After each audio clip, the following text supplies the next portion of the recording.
The ancient city of Tula lies at the heart of the evolution of Carlos Castaneda's lineage. Its ruling kings were very often considered gods, or appointed themselves as having close affiliations with them. Such was the case of the last priestly ruler of Tula, who gave himself the name of Quetzalcoatl. As king, Quetzalcoatl was reportedly a fair and just man. Instead of the blood sacrifices offered centuries earlier, he offered snakes, birds, and butterflies to connect to the realm of mythical guides. After the fall of Tula, this king is said to have wandered to several different locations, spreading the word and culture of the plumed serpent. A mythic story tells of his travels to the coast of the Divine Water, or Atlantic Ocean, where he burned himself on a pyre to later emerge as the planet Venus. Another version mentions him embarking upon a raft of snakes, disappearing over the eastern horizon, and returning at a later time. In 1519, Aztec sovereign Montezuma II mistook Hernán Cortés and his soldiers as the returning Quetzalcoatl, and therefore opened the doors of what is now Mexico to the Spanish. Other stories say that King Quetzalcoatl walked throughout southern and central Mexico. More than a dozen different cultural groups revered his odyssey, claiming that he traveled through their kingdoms, establishing new centers dedicated to his myth. His followers and descendants called themselves children of the plumed serpent. One such center he was said to have built was at Cholula, where a great pyramid to Quetzalcoatl still stands, undisturbed beneath a mountain of overgrowth. On top of this unexcavated and largest of monuments ever constructed, now sits a Catholic church. Regardless, then as now, this pyramid demands reverence, for even today at spring equinox, thousands come to participate in Quetzalcoatl rituals, celebrating Quetzalcoatl's gifts of water, life, and new beginnings to humankind.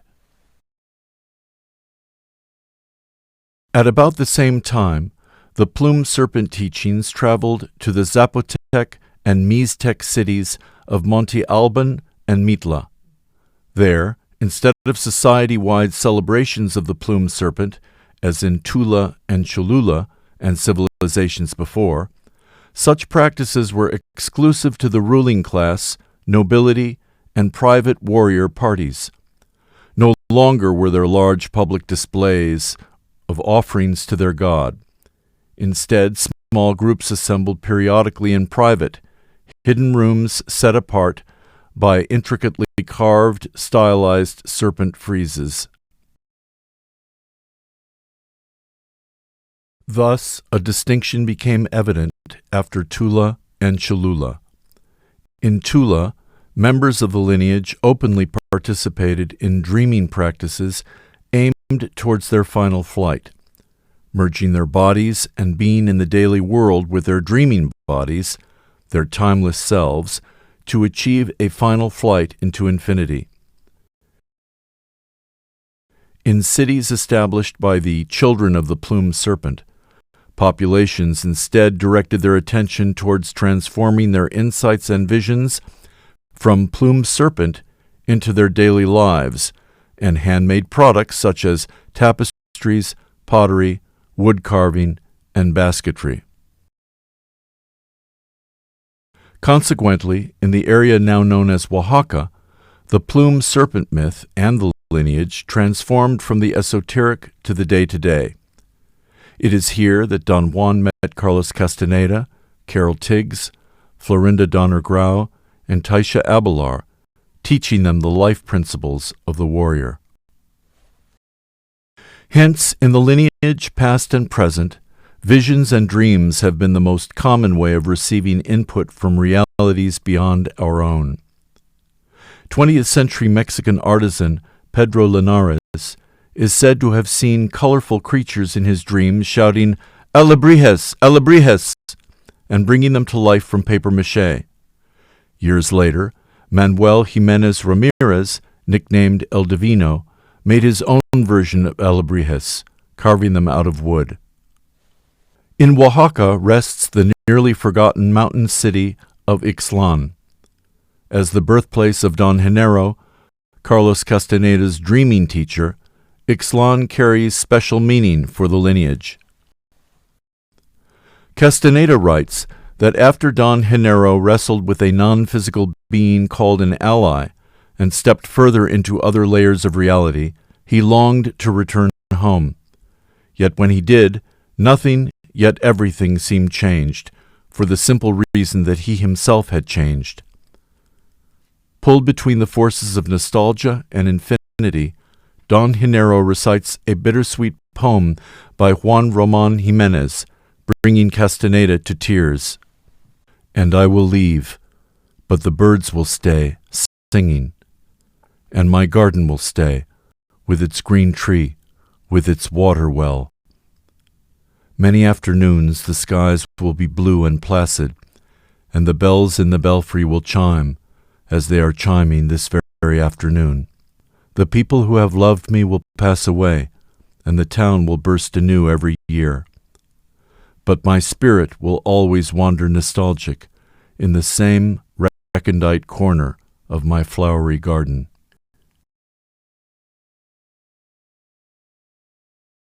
Is there anything else that makes Ixtlan special? Absolutely nothing, absolutely everything. Besides a small Catholic church and plaza, Ixtlan seems to be nothing more than a small Mexican village. Yet with a most intensely indigenous population, Ixtlan offers one of the most dense and magical experiences to be found. For Ixtlan haunts you, pulls you, and invites you never to leave, reminding you of those places in life that you have loved and which stay with you forever. If in Ixtlan you pay attention, your feet seem never to touch the ground. The veils between worlds are so thin, your senses easily pierce other realms, and you feel buoyed up as if supported and walking in a dream. While this Seers lineage gleaned much from the Toltec dreaming culture at Tula, theirs was not the first civilization to honor the plumed serpent. In fact, Quetzalcoatl was a much-loved being throughout the entire Mesoamerican area, so much so that his mythic presence and influence reached back to the Teotihuacan people, the Maya, and the Olmec. In these different cultures at different times, the plumed serpent had different names. Additionally, he would take on many forms, a flying reptile much like a dragon with feathers, or the wind, a dog, the rain, and he could even incarnate into human form. Quetzalcoatl's giving of his life's blood for the creation of mankind is one of his most powerful and lasting stories amongst the civilizations of central Mexico.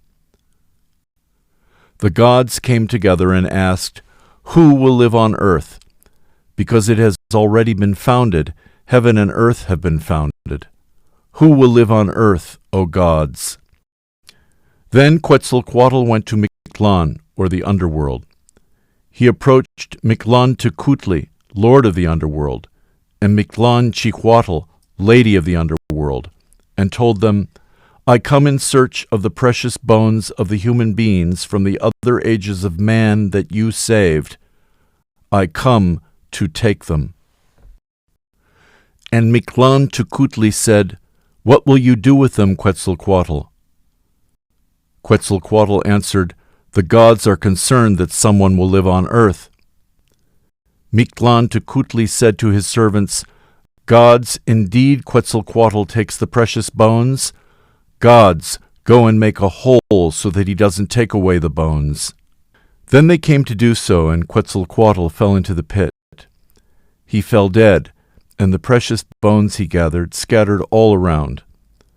Later, Quetzalcoatl resurrected to his former human self, grieved, and asked his Nawal, his double, the dog, "What shall I do, my Nawal?" The Nawal replied, "Since things went wrong, make it anyway. Collect the bones together, make a bundle with them, and take them to Tamawanchan, the mythical paradise, to create the modern humans." The closest antecedent of the plumed serpent myth before Tula can be found in the city of Teotihuacan, officiated by the Teotihuacan people. Without doubt, the cultural centerpiece of this city was their dedication to their major gods, one of them, Quetzalcoatl, visible in the layout of the city. Teotihuacan began underground, with a serpentine-shaped cave made far more sinuous and snake-like by the Teotihuacanos themselves. Caves were considered sacred, as entries to the underworld as well as places of emergence after transformation, and having one beneath a major city, laid a strong foundation for a community to follow. Above ground and perpendicular to the cave sightline, a half-mile-long avenue, which anthropologists called the Avenue of the Dead, was first built, ending on one end in the north at the Pyramid of the Moon. 75 to 100 years later, this temple was expanded, the avenue was extended another half-mile south, and the Pyramid of the Sun, possibly to the god of lightning and storm, was erected. 50 to 75 years after that, this pyramid too was expanded. The avenue extended more than 2 miles further south, and a new area of the city was built to include a pyramid of the plumed serpent. As the city rose from the desert floor and spread, so did its significance. To hold a place of importance in Mesoamerica, as well as solidarity amongst its people, Teotihuacan represented itself as the center of the world, where the cosmos and time began. Maintaining this order, however, carried with it an obligation to participate in statewide rituals, from city center to individual household. And Teotihuacanos felt honored, favored by the gods, and pride in not only building and protecting their city, but also in performing all manner of religious practices. From civilizations before, bloodletting was the preferred way to satisfy the gods and created harmony between the heavens and earth, and Teotihuacan, the crossroads of the cosmos, practiced it so as to ensure the world's continued existence. Public as well as private ritual bloodletting by persons of high rank was common. They gave their best, their lives. Amidst these and other civilization-wide practices, the lineage thrived. Castaneda writes what the Death Defier revealed. "She told me then that she came from a line of sorcerers who knew how to move about in the second attention by projecting their intent. Her story was that the sorcerers of her line practiced the art of projecting their thoughts in dreaming in order to accomplish the truthful reproduction of any object or structure or landmark or scenery of their choice. She said that the sorcerers of her line used to start by gazing at a simple object and memorizing every detail of it. They would then close their eyes and visualize the object and correct their visualization against the true object until they could see it in its completeness with their eyes shut. The next thing in their developing scheme was to dream with the object and create in the dream, from the point of view of their own perception, a total materialization of the object. This act, the woman said, was called the first step to total perception. From a simple object, those sorcerers went on to take more and more complex items. Their final aim was for all of them together to visualize a total world, then dream that world, and thus recreate a totally veritable realm where they could exist. When any of the sorcerers of my line were able to do that, the woman went on, they could easily pull anyone into their intent, into their dream. This is what I am doing to you now, and what I did to all the Nahuals of your line. The woman giggled. You better believe it, she said, as if I did not. Whole populations disappear dreaming like that. This is the reason I said to you that this church and this town are one of the mysteries of intending in the second attention. You say that whole populations disappeared that way. How was it possible, I asked. They visualized and then recreated in dreaming the same scenery, she replied. Thus, the seers of our line give a different account of life in Teotihuacan than anthropologists, and in particular of its last days. Instead of the theory that the ongoing collective leadership eventually slipped into personal rule, causing the masses to systematically burn and destroy every temple along the Avenue of the Dead, the lineage recognizes Teotihuacan as a civilization of dreamers. Carlos Castaneda spoke of how the members of this civilization met, lined up, each individual in their specific spot along the main avenue to practice their collective intending, as the Death Defier outlined. And what they intended was a new place for them to live, to be together in a moment of forthcoming crisis. Some of them envisioned in their silent intention the existing temples, others the marketplace, houses, and surrounding fields of corn, others the best weather, and others each other.